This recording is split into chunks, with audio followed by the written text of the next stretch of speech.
And welcome to the Alouettes Flightdeck, podcast dedicated to Montreal Alouettes football. I am Tim Capper, and you can find me on Twitter at Repact. That's REPPACT. And I'm Cliffy D. You can also find me on Twitter, but at Cliffy D. And the Alouettes Flightdeck podcast is presented by our good friends over at SportBuff, where right now, if you use the promo code FlightDeck-10, you can save 10% off of your order. Make sure you check out www.sportbuffshop.com. It has been a tough week. You know, it's not fun when a league, goes, a league that really has not known strikes of any, shape or form in 4 decades, close to 5, if I'm not mistaken, goes on strike. You wouldn't think so in the CFL, but they did. They sure did. And it wasn't a surprise necessarily, but it was one of those things where there was talk about it and it was kind of looming overhead. But you thought, okay, after everything that the CFL and its fans have been through over the past couple of years, there's no way they're going to do anything that's going to, just cause even the thought of a strike just seemed ludicrous. Oh, it hurts. I mean, I've gone through it before with other leagues that I've liked, and it still sucks. It really, really does. It really, really does. Mm-hmm. Cliff? Yes. Something's not right.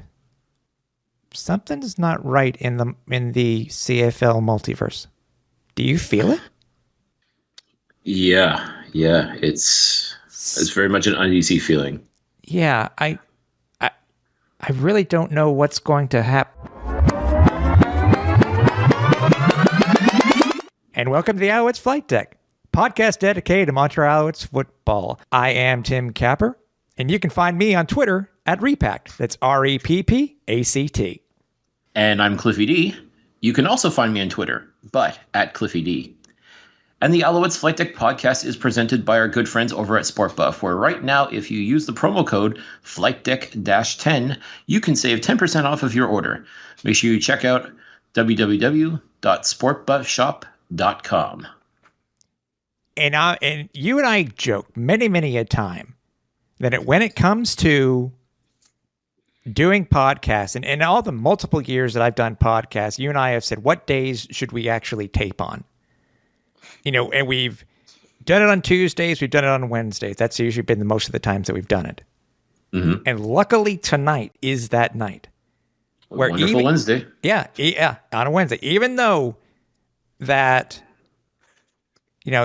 we went into this thing not knowing anything about what was happening. And the strike after potentially close to 50 years, the second time in 50 years, rather. We get breaking news from first to start up with John Hodge over at 3 Down Nation, and then it was confirmed by the CFL, Cliff, that the CFL and the CFLPA have come to a tentative agreement pending ratification. We have a new 7-year contract, and I can't be any happier.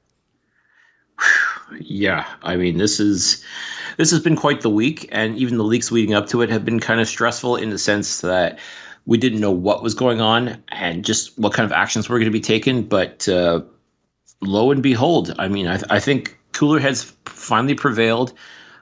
This is definitely exciting. This is definitely a relief, knowing that we are definitely going to get Canadian football this year, in 2020-22.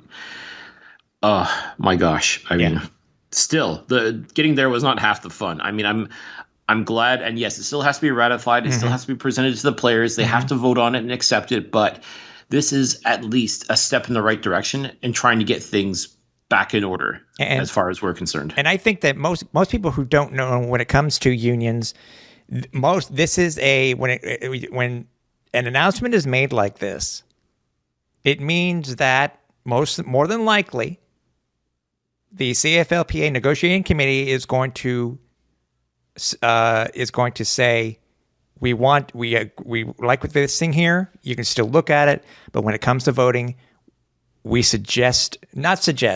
recommend, we give our blessing, and we think this is the best deal and that you should vote for it.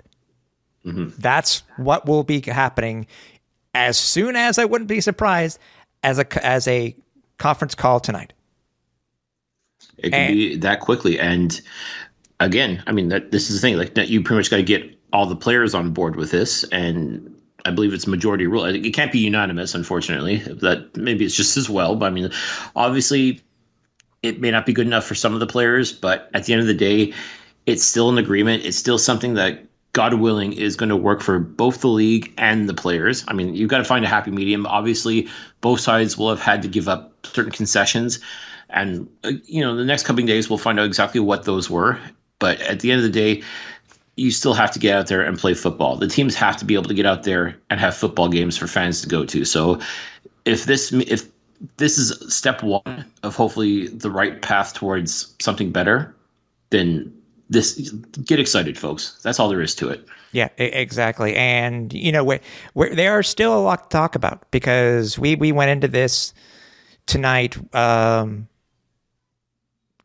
going a totally different direction. And I swear, Cliff, that the opening of the show seemed familiar, as if we'd already done it before. I've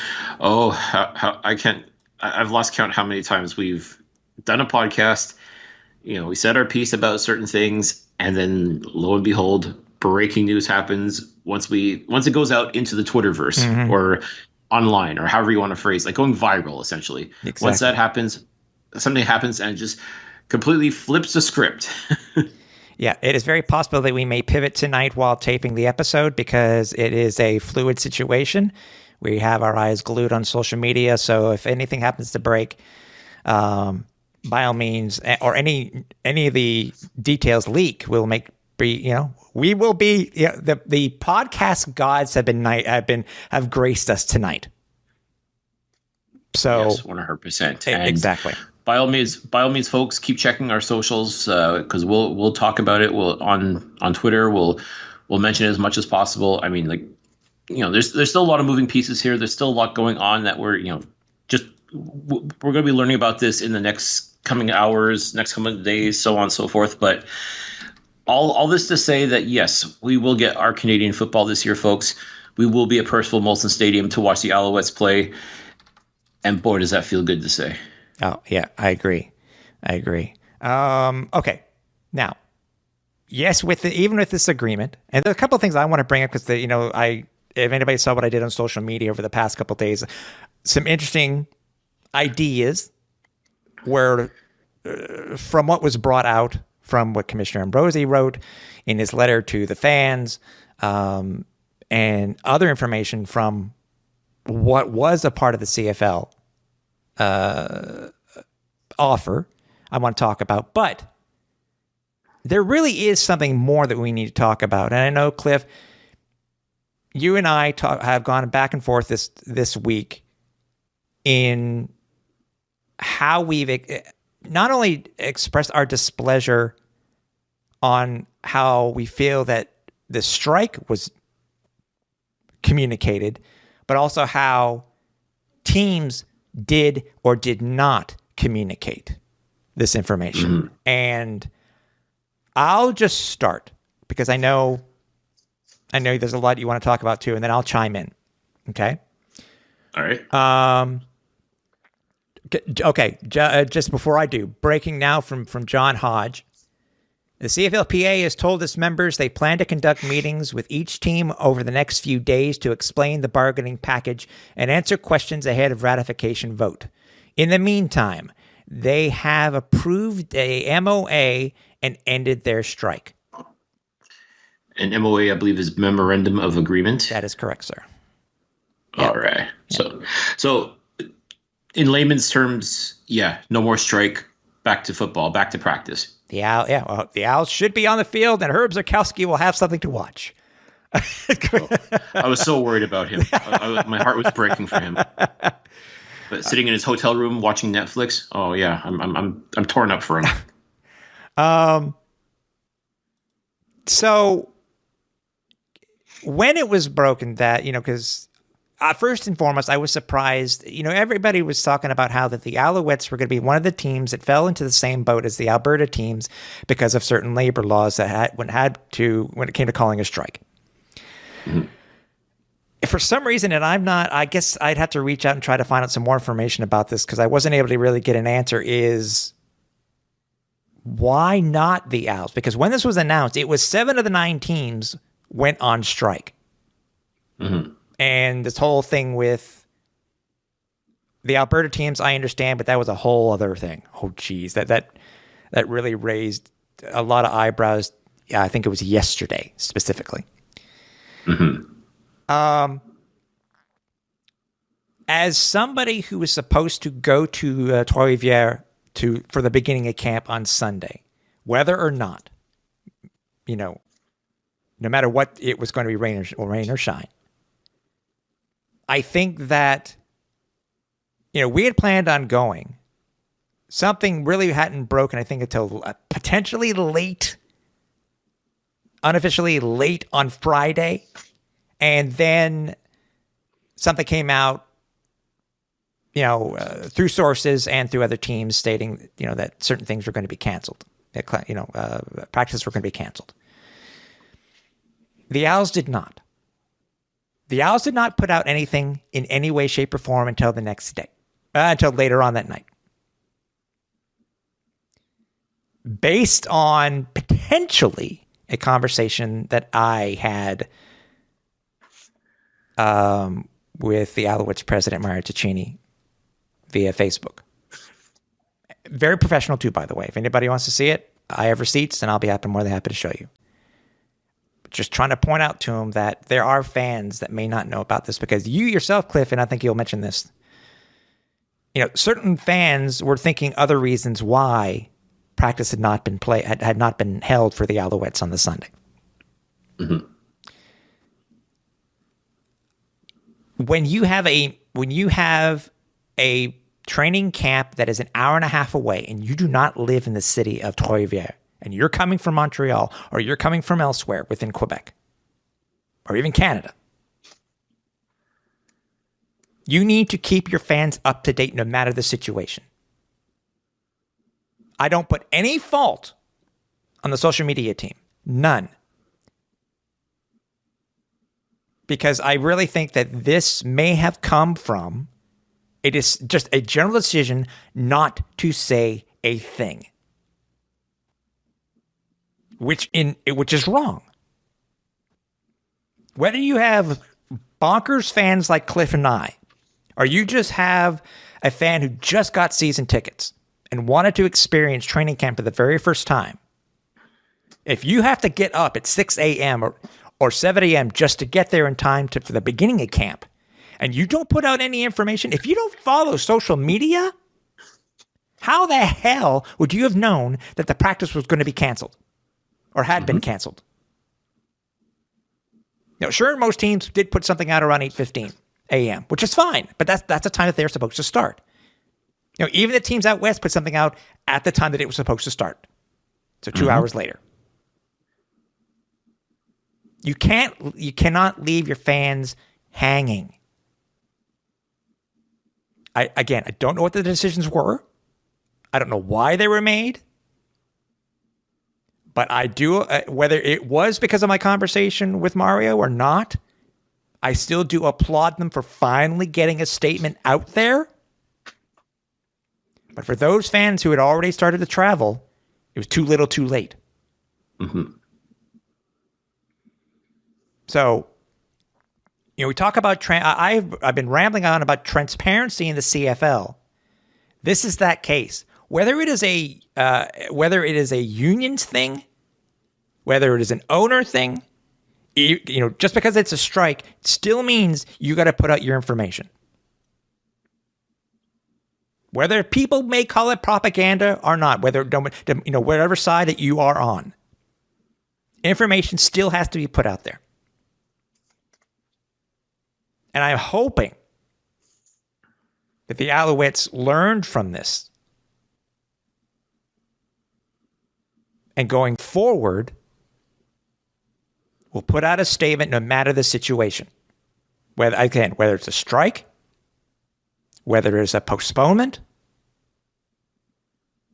because they do well when it comes. So far, they've done very well when it comes to transactions during camp times. But this, when you're leaving fans in the lurch and you're trying to bring more fans into the stadium and to connect with them, you got to do better. And I'm hoping that's what you will do going forward. Cliff, the floor is yours. Well, you summed up a lot of my points, but I will expand on them. Yes, it was actually very late at night when, yes, we had all prefaced this by saying we all agreed that we were going to be going to camp knowing full well that there was the potential of a strike. However, armed with the knowledge that the Alouettes, along with the Stampeders and the Elks, were still going to have practice as both Quebec and Alberta supposedly stated that you have to give 72 hours before you go on strike. Okay, so that means, as far as we were concerned, we could at least attend the first training camp session this past Sunday and then see what happens for the rest. Okay, so we make the plan to go to Trois-Rivières. We got a group of us going, at the crack of dawn on a Sunday morning. And as I see, pretty much everybody went to bed early except myself. I just happened to, I was actually about to turn in. I just happened to go onto social media and start scrolling. And then I see the notice from the CFL Players Association saying that 7 of 9 teams will be going on strike with the exception of the 2 Alberta teams. And I'm puzzled because, wait a minute, I thought the Alouettes, being in Quebec, have more or less the same labor laws as Alberta. So I was trying to scramble around, trying to find some news to see if they're, trying to get a little bit more of an explanation of this. Finally speaking with TSN's Farhan Lalji, who was kind enough to reply back to me and sort of give a few talking points as to why it was like this. So it made, at least give some sort of explanation. But at the same time, you're left with, oh, okay, well, if there's no training camp session, now what do we do? So now I'm stuck in the quandary of, when do I let you guys know what's happening as far as training camp? Because y'all went to bed and I'm still awake. And do I call? Do I email? Do I text? What do I do? So fast forward to Sunday morning, and yes, no camp is happening. However, the fact that there was no statement at all from the Alouettes on any of their social media channels alerting anyone and everyone that may be interested in going to Trois-Rivières for the camp sessions, just to say that there's nothing happening, was shocking, to say the least, in the sense that, all the other CFL teams that were going on strike, all of their Twitter accounts had posted, basically it was like copy-paste, the exact same notice saying that this practice session has been canceled. Didn't say why, just said it was canceled. And I guess anyone who could put 2 and 2 together would figure out it's due to the fact that the players were going on strike.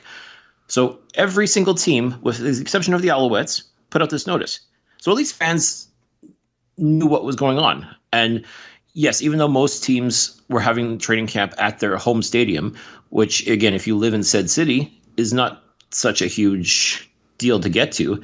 However, if your team is having a training camp far away and you're planning to make the trip to said small place to go watch this training camp session, you're kind of in trouble. But at least the other teams, I believe it's BC and Saskatchewan, for example, are having their training camp in other cities than their own. Yeah, BC's Kamloops.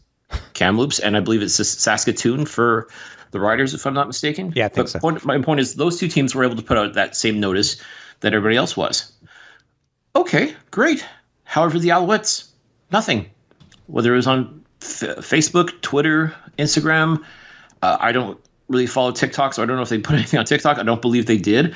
But nothing from the Alouettes. Zero. Nada. And it's maddening. I'm glad we didn't waste our time to go there to find out. All the Alouettes players did was have an informal little walkthrough for an hour and then leave. Imagine if we got up without knowing what was going on and just assumed that everything was going to be okay. And we did that essentially for nothing. It turns out a lot of fans did do that. And apparently a lot of fans were left wondering what was going on. A lot of them had no idea A, that the CFL's players were actually going to be going on strike, and B, were not informed of any changes that could be potentially happening. There were at least a number of fans, according to the Alouettes fans Facebook page, that had made the trip, only to find out that the stadium was locked out to them. So all they could do is kind of like peer over the fence to see kind of what was going on, and that was it. No, nothing. I'm pretty sure there was no team officials there to let people know what was going on. It was a matter of the players come out, they did their little walkthrough, and that was it. They may have spoken to the media, because I did see a couple of media outlets did post a couple of photos of players participating in this walkthrough. But aside from that, nothing. So unless you were lucky enough to follow those media outlets on TV or on Twitter, then you had no idea what was going on. It was to the point, Tim, where people were even asking on the Facebook pages, why was practice canceled? Was it because of the weather? Because the weather wasn't supposed to be great, so maybe a lot of people stayed away thinking, oh, it was going to be raining, and you don't want to sit out in the rain and watch this. And it ended up being nice. Well, yeah, there's that too. That was the other factor.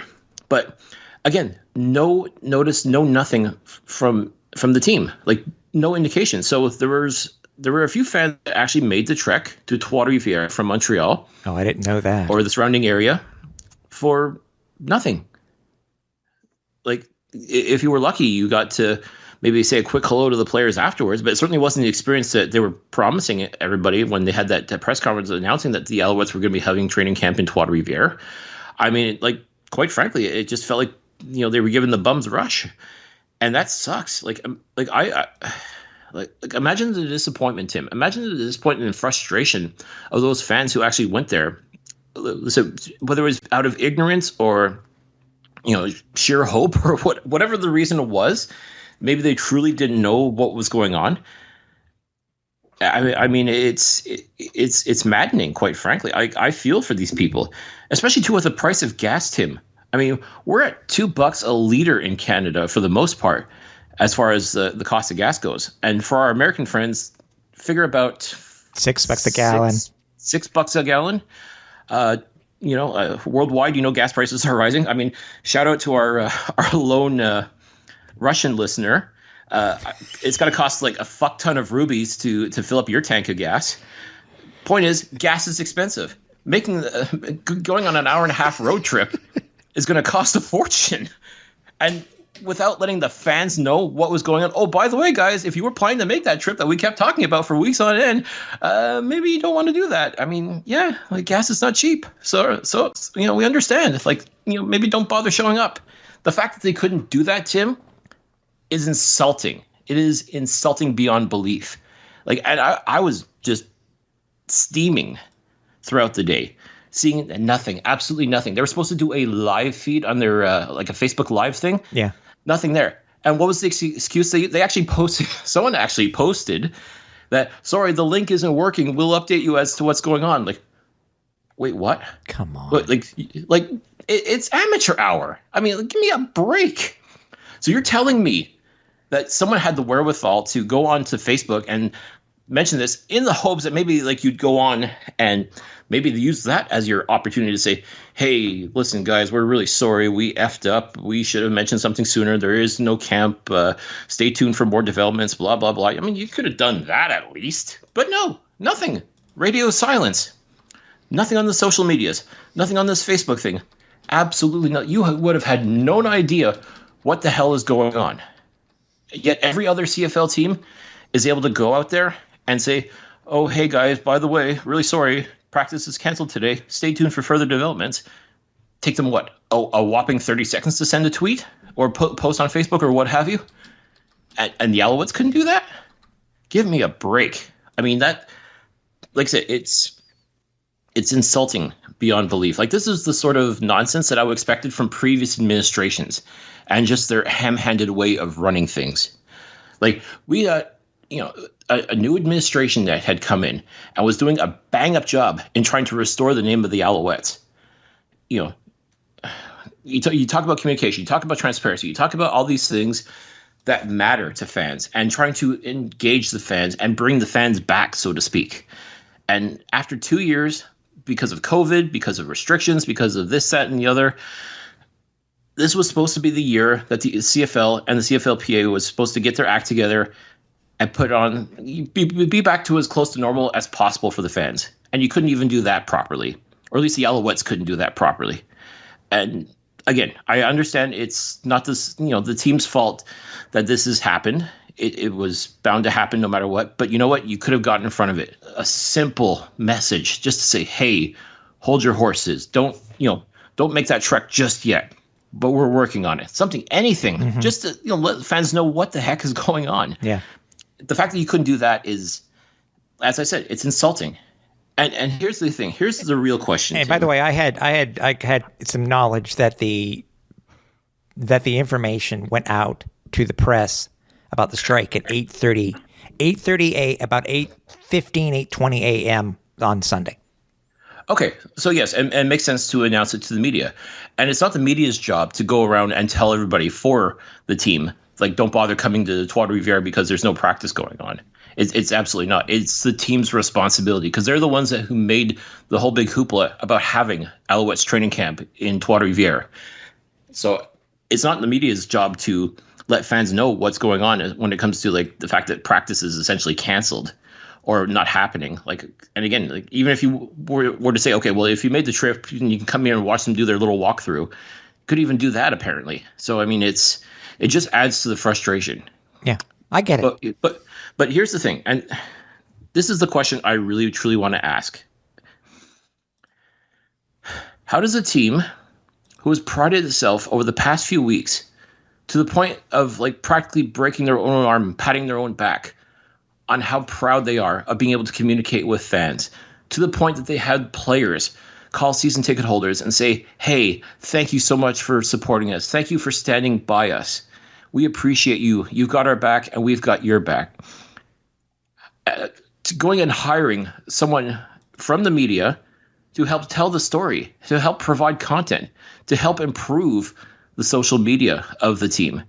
How does a team who has prided themselves on all this transparency and communication and being able to reach out and touch people, how is it that nobody, absolutely nobody, is able to handle just a simple task of sending a tweet or a message or something on social media saying, don't bother coming due to circumstances beyond our control? Something simple like that. I mean, I'm sorry. It's just, it brings back bad memories of the mismanagement of the past, which I thought we were past that. I thought those days were over. And Sunday was just a reminder, like a bright and hard slap in the face reminder of that 2015 to 2019 debacle that was the Montreal Alouettes and how they ran things. And quite frankly, like I've had some time to sit and think about this, and I'm just disappointed that that things were allowed to get that bad again. And I'll echo what you said: do better, be better. Mm-hmm. Like I know this administration is better than that. They were taking some great steps, and simply put, they got to own this and be better about it. Mm-hmm. I agree. I mean, we love you, Als. We're not saying, or not like we've seen some stuff, cancel culture on some guys, saying there's a strike and it's they're going to leave the Alouettes. We're not doing that. We wouldn't have been around. I wouldn't have been around for 25 years as a season ticket holder if I was just going to up and leave. It would probably have to take a lot more for me to just say bye-bye. We just want you to improve. Every year you need to improve. Unfortunately, 22 to 23, this is one of those years. You need to improve more. Like I said, you guys have made a lot of headway, and I give credit where it's due. I'll give you your flowers when you've earned them. But by that same token, if you mess up, I got to call it out. Yeah, that's all there is to it. And you know what? It's just I'm gonna at this point let it be a teachable moment that in the future, going forward, again, if this is going to be a 7-year deal, then this is something you hopefully won't have to worry about for another 7 years. But at the end of the day, it just comes down to let us know what's going on. Like it's not hard. How long does it take you to send a tweet? 5 seconds, 10 seconds at the most, depending on your internet connection. I mean, it's or just copy paste from the other teams. That's basically what was done. If nothing else, like I said, the template is right there. Yeah. Like, what were you afraid of? Yeah. Like, what do you think was the worst that was going to happen? Yeah. This is from Dave Naylor, from part of the email that was from the CFLPA that was sent to the players. We will inform the league that we have approved a memorandum of agreement and that we have ended our strike. We believe your clubs will want to start training camp soon, and you should expect to hear from them. That's from Dave Naylor with a piece of the tweet, a piece of the email that was sent from the CFLPA to its players. Mm-hmm. So now, is this? By the way, before I go any farther, do you agree with what Cliff and I have said? Do you disagree? We want to know. We want to know how you, the fans, whether you're an Owls fan or you're a fan from across the country or across the world, let us know how you feel. Many ways you can do it. You can let us know on Twitter, as we said before, or you can also reach out to us at our main Twitter account at Alouettes Flightdeck. You can let us know on our Facebook page. Just do a search for Alouettes Flightdeck Pod. Instagram. Leave a note on our YouTube page on one of our on this particular episode. Leave a note. Let us know what you think. Or if you want, send us an email. You can send us an email to either alouettespodcast@gmail.com or yes, there's more, Cliff. More? Send me an email directly at tim.capper@alouettesflightdeck.ca or clifford.pine@alouettesflightdeck.ca. There you go. Let us know. Now, for whatever reason, if you want your comments to be made public but you still want to get your thoughts across, drop us an email. Yeah. People do still read emails, right? I think so. Yeah. I think so. Okay. We'll do that. Or DM us on Facebook. That's the thing. Yeah. Listen, unlike the Alouettes, there is no shortage of ways to communicate with us, and I promise we will get back to you. Yeah. Now, is this I can't confirm this. Is this the longest contract that the CFL and the CFLPA have ever signed? The longest in recent memory, because the last couple of CBAs have been about 5 years, which is I've taken it as sort of like the norm. So for them to go 7 years is pretty impressive, especially too when you consider that the original first laughable offer by the league was a 10-year deal, which that was. I mean, my goodness, so much can change in 10 years. If it was real, where there was no increase to the salary cap, if that was real, see that's where you again. Another note from Dave Naylor.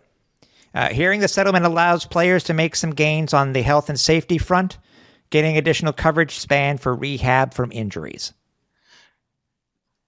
Okay, that's very positive. Well, that is, considering that I think one of the things is that the CFL wants to bring back limited padded practices. Mm-hmm. So that I can understand. I don't know. I think this is. Hey, we're doing this live. We're doing this live. So to speak, yeah. So to speak. I mean, folks won't hear about it until the next day, but I mean, yes, for all intents and purposes, we're doing this live. Is this 7-year CFL-CFLPA agreement the longest ever signed? Well, there you go. I mean, and let's not forget, too, I believe, if I'm not mistaken, the deal with TSN also that the CFL has comes to an end, I think, after this season. Yep. I imagine it's going to get renewed, and I imagine, I guess the league is hoping to get more money out of TSN for it, which would be nice if that means better coverage, better marketing, better promotion of the players, and making sure that each team gets their sort of piece of the pie. If not, I don't know if that means a potential bidding war could take place among other networks, which, again, I I kind of wonder if that would actually happen. But well, with all these days of streaming, including DAZN, and yes, I will say it, Rogers. It just depends on what. It just depends on what the league does when it comes to potentially opening up the network game, the games themselves to other networks within the same year, or whether to alternate stations on within the TSN, within the CTV family, etc. I don't know. But I mean, this is stuff that's been talked about for ages now. So I mean, like it's an opportunity that's potentially there, especially now if you've got this collective bargaining agreement that will, God willing, be signed, sealed, and delivered, and at least the players know where they stand for the next couple of years. And if there's any provisions allowed that if the league were to gain significantly as far as being broadcast partners with TSN or anyone else, that the players will also get a little bit bigger piece of the pie as well. Mm-hmm. It can only be like, I imagine there has to be something that's kind of fluid in that sense as well. Like something that would allow the players to feel like they're a partner in the league as well. And I think that's something that should have been happening from day one, is to try and include them as much in the process as possible, because this divide had the potential to get really, really ugly. And thankfully it didn't. I didn't see a whole lot of mudslinging or anything like that. I think it was just a matter of, look, we're this close. Let's just get a deal done. Well, it did take a couple of days. It did take, cancellation of training camp sessions for it to happen. But right, and there were comments. There were comments when Randy sent out that letter to the fans about to lay out what they had offered. A lot of people were not happy. I can't remember. There were terms used about how people felt. By the way, some sad news. In a statement from Fake Gainer, this account has not reached a deal with associated parties. This account will remain on social media strike until an effing deal is reached. Stay strong, Faker. We got your back. That's epic. If you haven't, by the way, follow Fake Gainer on social media, on Twitter. You have to. It's gold. It really is. One of the things that was talked about, which may or may not have been included in the current agreed upon 7-year CBA, is I guess we could say it was a fund that was going to pay for or compensate players for when they do community work and or promotions, which I found very interesting, considering that I had talked about it. It wasn't that long ago, because it being something that was used in the last collective bargaining agreement for the Arena Football League before it folded in 2019. Mm-hmm. And it was very interesting to see that actually put into the CBA. I guess it was a way of promoting more money for the players, outside of what they were supposed to make on their game checks, et cetera, et cetera, et cetera. Mm-hmm. I don't remember how much it was per team, but I think they were talking about, I think it was $8.4 million, I think, total. Please somebody correct me if I'm wrong. Wow. I think that's what it was. But when I know I mentioned it to you, when you see that, to me is a little bit of an innovation. Now, yes, it is. I think I was told on social, somebody answered me saying that it was something that was a part of the league, but it was never within the CBA itself. Mm. Hearing this type of news of it potentially staying in there and this being offered to players, when I mentioned this to you, what were your initial thoughts on it? Well, as I said earlier, my hope with this particular collective bargaining agreement is that the owners feel like they're a little bit more a part of the process. Like they're also, I think a like a potential partnership, so to speak. And I'm wondering if a move like this kind of just helps strengthen or solidify that belief that, you are a part of this league as well. Yes, you are players and you're part of the team, but at the same time, you're also part of this league. And perhaps having a fund like this just sort of helps reinforce that idea, so that you do feel like you have to get involved with your community, and you do have to help strengthen that core that comes with being a member of the Canadian Football League, as well as playing in the Canadian Football League, to help develop and grow the game. Just even something simple like going out to schools and reaching out to kids, trying to help them better themselves. Above and beyond football itself, but help them become better members of society as well. Correction, it was in Randy's missive. I don't know what to call it. Propaganda. Do we dare call that what he sent out propaganda? I guess some people call it that. For lack of a better term. Yeah, it's listed at $5.94 million in guaranteed compensation paid for community outreach and promotional appearances league-wide. So less than $1 million per team. But I'm curious to know if an X amount could just be given to one player. I'm curious. That's one of the things that interests me. Ooh. You know what I mean? Do you give your star player, 10 grand? As an example, I'll just choose because my math is bad, and 5.94 million per team is, overall is, it's not chump change. It's not, no. But are you suggesting that they use it as sort of a bargaining chip when it comes to like negotiating contracts?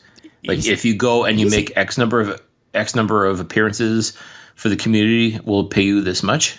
Easy. $660,000 per team. That's not chump change. No, absolutely not. And listen, especially too, if you're one of those players making the league minimum, I'm sure you'd appreciate, an extra $1,000, $2,000 thrown your way, to be a part of the team, to be a part of doing community outreach programs and things like that. People talk about, maybe do it out of the goodness of your heart, and that's all well and good. But at the same time, if the team's got to arrange to get you to these events, or you got to get there on your own, then, it makes it a little bit easier when the team's willing to at least front you a few bucks to go and be a part of this event, whether it's, like I said, doing a stay in school program, or, volunteering your time with, youth football or what have you.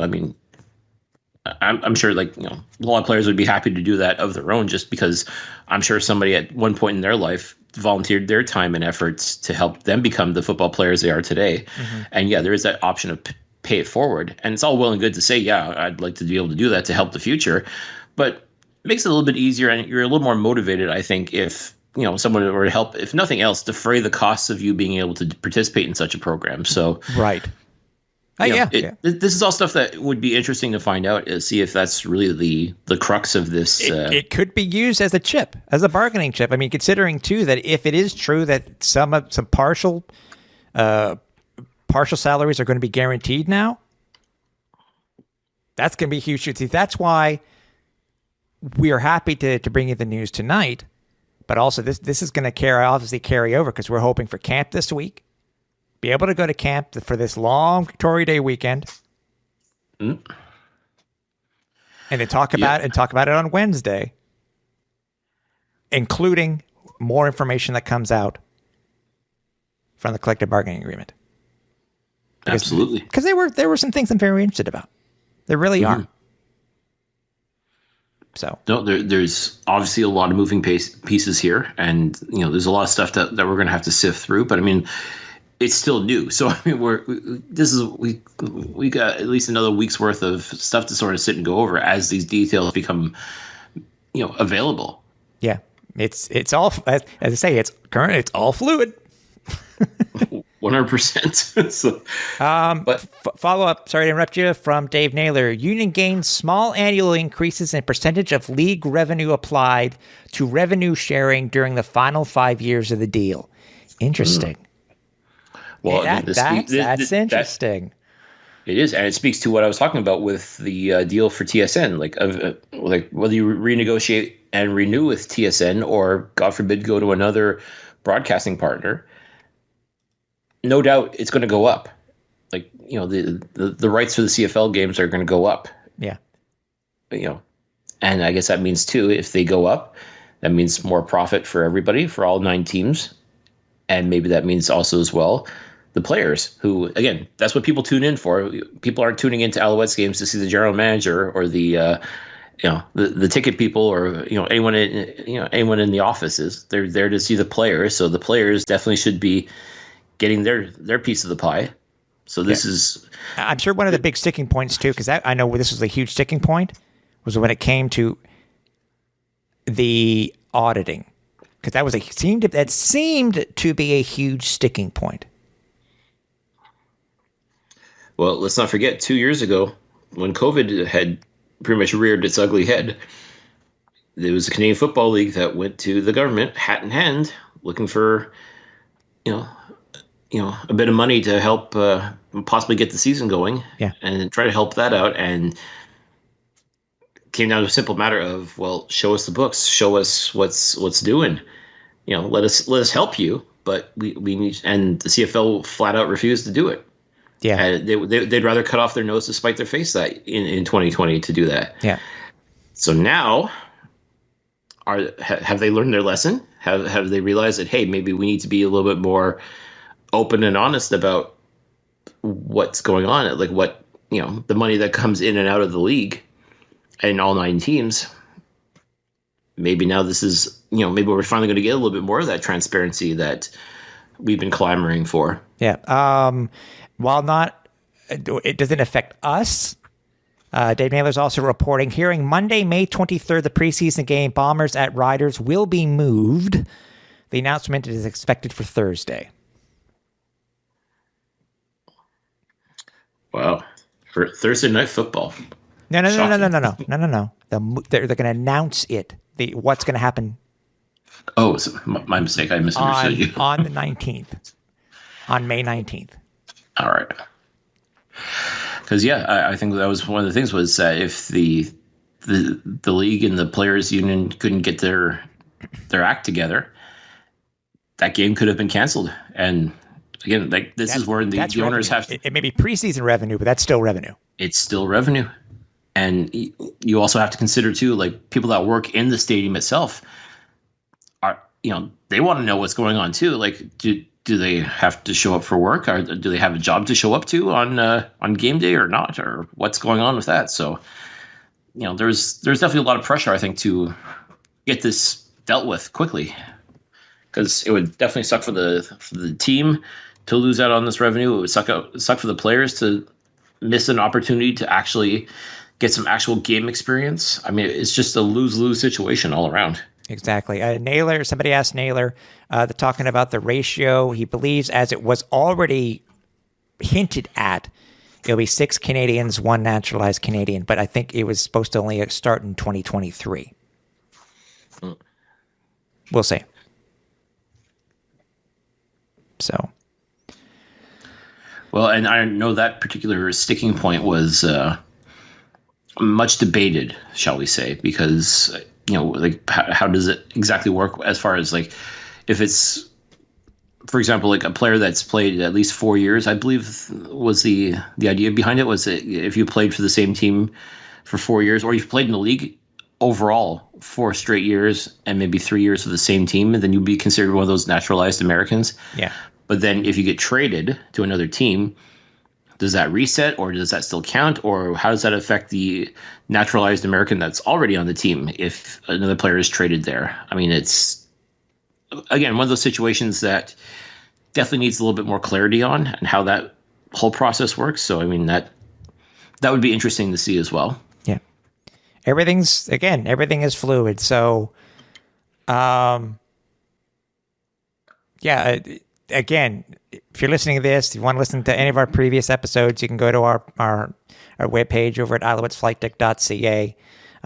Also, there's some new merch. We launched two new shirts take a peek at them. One kind of reminds me, it's like a training camp shirt in a way, because very minimalistic.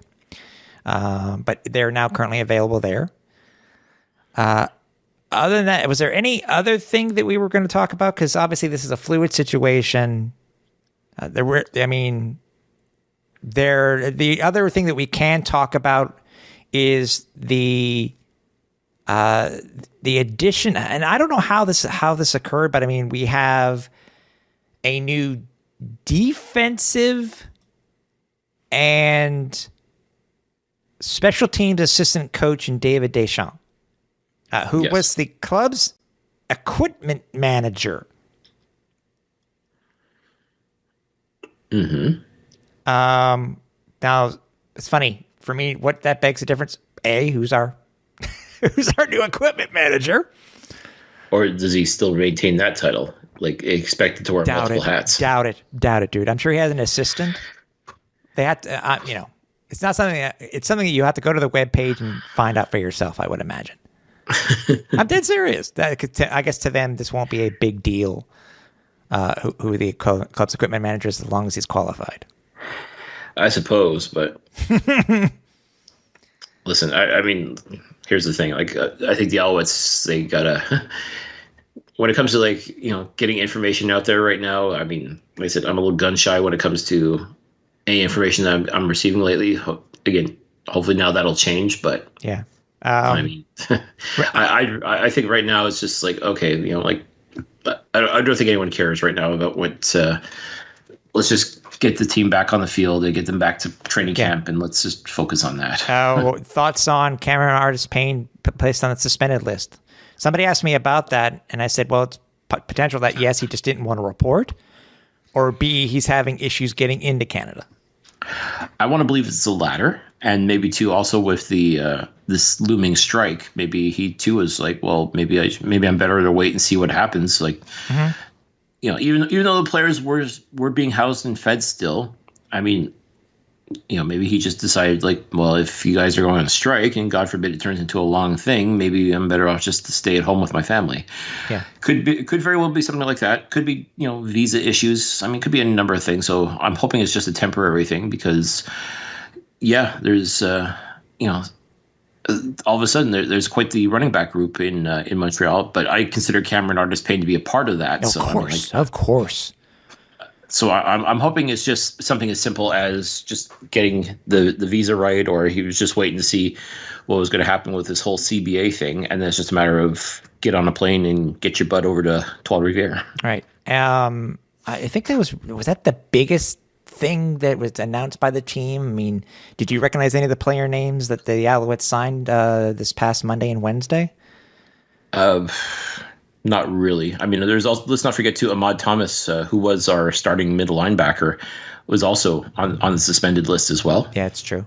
And once again, could be something simple as just waiting to see what happens with the CBA, or could be visa. I mean, typically when it comes to things like that, that's what the hope is. It's just something as simple as that. And then now that this is being cleared up, that let's get these guys in camp as soon as possible, because again, they were both major contributors to the Alouettes last year, and I'm excited to see what they can do this year. So hopefully that's all it is. Get them to camp, get back to work. That's what it comes down to now, is get back to work. Yeah, exactly. And I'm trying to think if there's anything else that we can chat about before we let you go, because this obviously it's a fluid situation, as we said, but it's time to get this information out to the fans, so you guys can actually agree or disagree with this. So, well, and this is it. Like, everything is so fresh right now, and like as it stands, like you and I, we were wondering what we were going to do this weekend. Like, are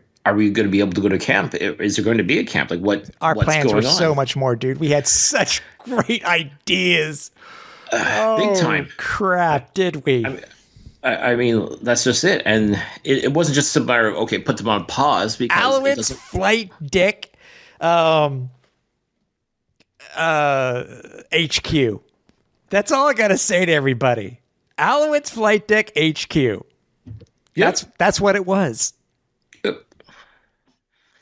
No, like I said, lots of great ideas in mind. We talked them out, and it's just a matter of like, Well, I mean, we can't completely throw them in the garbage, but at the same time, it's like, well, maybe we're just not going to be able to pull it off because of Yeah. all of this. So I mean, Yeah. it's like now we're kind of in like, okay, now we got to take a step back, reassess, see if we can do it, or if it's just one of those things like, okay, it's not going to happen. So I mean, it's like I said, this is all happening live, as you're listening to Live this on one. tape. Yeah. A reminder to people about the SportBuff flight crew seats. We will see if there's any changes to the schedule itself, but we are planning on finalizing everything on how to win, how to apply, how to put your name into the draw for these seats for the preseason game. That will be it. We're going to try to figure that over the next week, and by next show, if the preseason game stays where it currently is, the home game, then we will. I think we'll get started next week. If my schedule's right in my head. Mm-hmm. Remember, it'll always be the week prior to the game that we are going to do the giveaway. Yeah. So make sure you're tuned in. Make sure you're subscribed to the Flight Deck, however it is that you listen to us.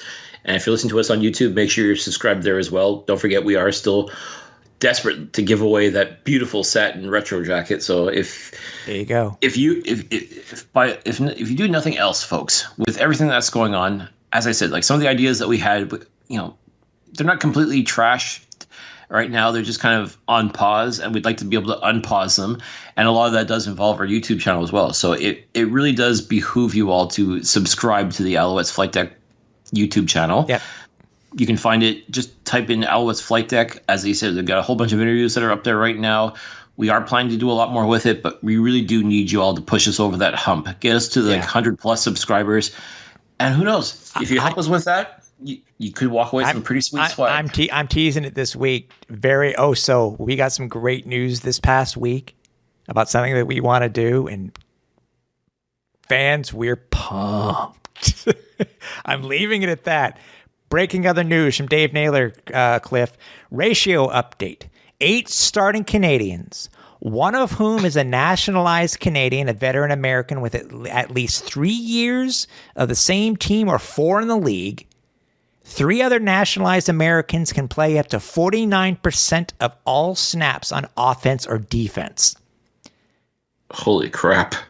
Who is going to be policing this?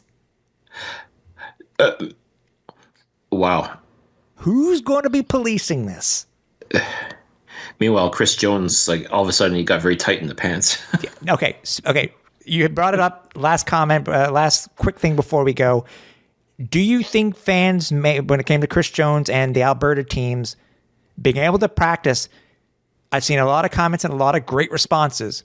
Do you think the extra days of practice, because there have been rumors, I think according to the Turf District, I think it was up to an extra 200 snaps, these two teams will be ahead of the other 7 franchises. Well, if they don't take advantage of this, then they're going to look pretty friggin' stupid, as far as I'm concerned. Like, this is... Look, they played the hand they were dealt. Like, this is just how the laws in Alberta work, and it should have been the same way in Quebec. I really thought that's how it was, too.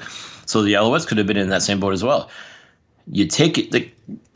this is a gift, as far as I'm concerned. Like, it's just a great circumstance that worked out for them. More power to them. That's just how it works sometimes. And believe me, these fans that are complaining about it, if their team had, like, if they were exempt from labor laws as a result, in the same vein, you don't think they'd be wanting their teams to take full advantage of something like that too? Come on, I'm sorry. Like, that's look.